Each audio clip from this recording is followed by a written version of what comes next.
Corporate America just hit the brakes. This is after months of pretending everything's been fine. Big companies are now quietly swapping out those help wanted signs for cost cutting initiatives. The latest data we gotten shows a sharp spike in layoffs, a slowdown in hiring, and all of a sudden the job market feels a lot less bulletproof. Now, we've been wanting soft landing vibes, and what we're instead getting are flashing warnings that 2026 could be a rough one if all of this continues. Now, here's what lit up the screens today. Challenger Gray released this report, and what the report told us is that the US employers announced 153,000 job cuts in October, almost triple September's total.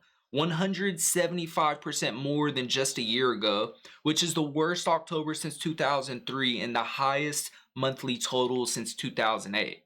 Add all of that up, and companies have announced 1.1 million job cuts so far this year, which is up 65% from just last year.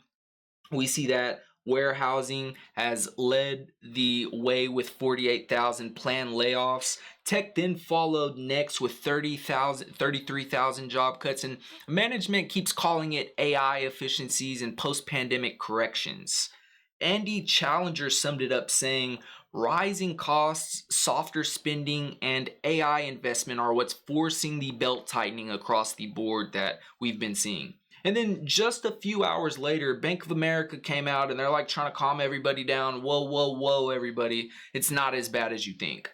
So Bank of America reported their latest payroll deposit data. And what that showed is that the market's cooling, but it's not necessarily collapsing. I got it highlighted right here. The slowdown in employment is not what you think. It's not intensified, just not growing like we were in the spring once upon a time.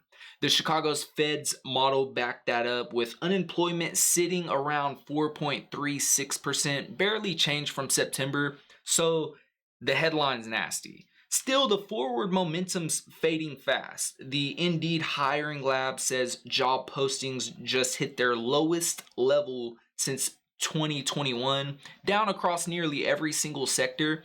Wage growth's flattening out, and the Revelio Labs estimates the economy lost roughly 9,000 jobs in October, mostly government and retail and that manufacturing sector. Contrast that with ADP's report of 42,000 private sector gains, and you've gotten this labor picture that's basically treading water. No hiring boom, no collapse, just a slow drift towards neutral. Wall Street didn't really take the hint lightly. All three major indices sold off, ending out lower on the day. The Nasdaq down 1.91%, S&P 500 down 1.12%, Dow down 0.82%, Bitcoin down 2.7%, the VIX up 8%. So 6 of the Magnificent 7 tech giants closed out red today, which is big enough to move markets. Apple was the lone wolf today on a green candle, the only one coming out on the green side. And there's a realization that the AI trade might have ran a little too hot by markets. The twist, though, is that fundamentals still look pretty strong. 83% of S&P 500 companies beat earnings this quarter. Profits coming in 10% above estimates, which is the best since 2021, but nobody's celebrating because the guidance is cautious. And that, ladies and gentlemen, is what the market is trading on right now. Forward guidance. And it's not looking good. Then the Fed stepped in to pour a little bit of cold water on the rate cut hopes. We heard from Cleveland Fed President Beth Hammack, who said policy is barely restrictive, word for word. After a full percentage point of cuts last year and another half point recently, she argues the Fed might have eased too far at this point. She warns that inflation could stay above 3% into 2026 if they move faster, and that could lock in high prices for nearly the next decade. Then meanwhile, Chicago Fed's Austin Goolsbee told CNBC what really rattles him, which is core inflation running 3.6%, core services near 4%. So that was before the data blackout. He's fine with lower rates eventually, but doesn't want to front load cuts just because the market's impatient.